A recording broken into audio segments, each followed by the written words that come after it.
दोस्तों, जय श्री कृष्णा। योग मंत्र साधना चैनल पर आपका स्वागत है। आज इस वीडियो में हम गोपाष्टमी की कथा एवं विधि पर चर्चा करेंगे। भारतवर्ष में गाय को माता का स्थान प्राप्त है। भारतवर्ष में गोपाष्टमी पर्व को प्रमुख रूप से मनाया जाता है। कार्तिक शुक्ल पक्ष की अष्टमी को गोपाष्टमी पर्व मनाया जाता है। इसी दिन भगवान श्री कृष्ण ने गायों को चराने की शुरुआत की थी। अब सुने गोपाष्टमी कथा एवं विधि। व्रत विधि। गोपाष्टमी के दिन प्रातःकाल उठकर नित्य क्रम से निवृत्त होकर स्नान करें। प्रातःकाल गाय और बछड़े को स्नान कराकर उनका श्रृंगार करें। मेहंदी, हल्दी रंग से उन्हें सजाएं। पैरों में घुंघरू बांधें और अन्य आभूषणों से उन्हें सुसज्जित करें।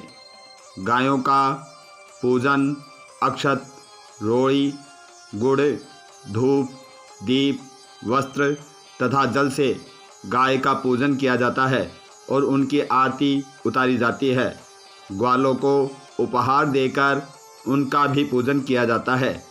गाय माता की परिक्रमा की जाती है और उनके साथ चलकर उन्हें चराने बाहर ले जाया जाता है।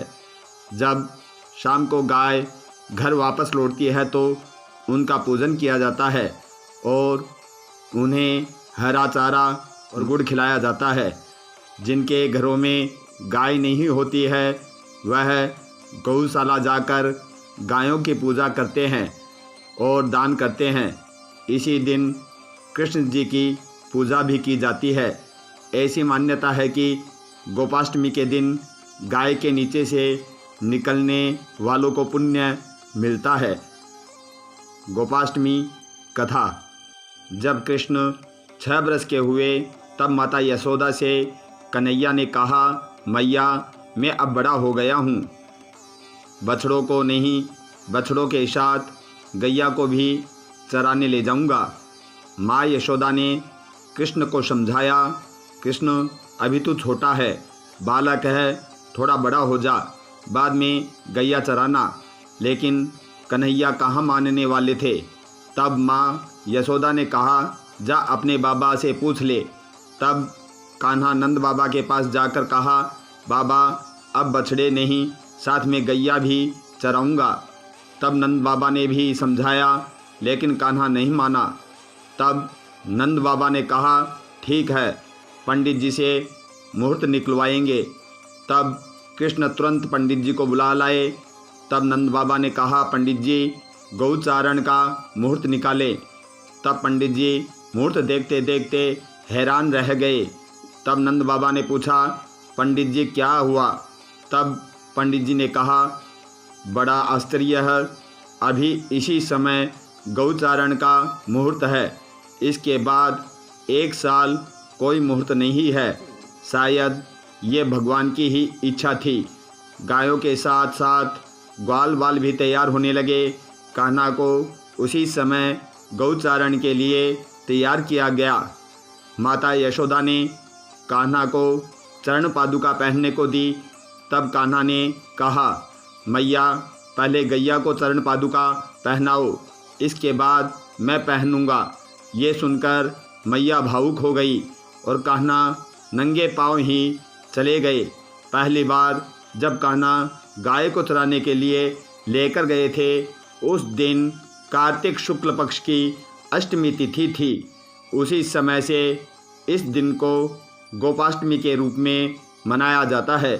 भगवान कृष्ण के जीवन में गायों का विशेष महत्व था। भगवान कृष्ण माता की तरह गायों की सेवा करते थे। गाय माता की सेवा के कारण ही देवराज इंद्र ने कृष्ण का नाम गोविंद दिया था। एक अन्य कथा के अनुसार जब देवराज इंद्र को अपने ऊपर अभिमान हो गया और उन्होंने गोकुल में लगातार वर्षा आरंभ कर दी, जिससे चारों तरफ पानी ही पानी हो गया।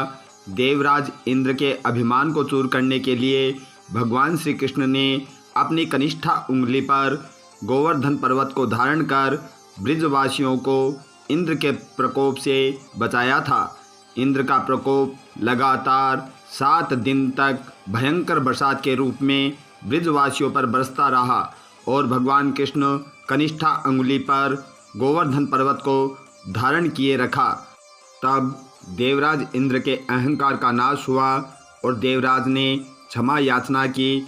इसके बाद श्री कृष्ण ने गोवर्धन पर्वत को भूमि पर रखा।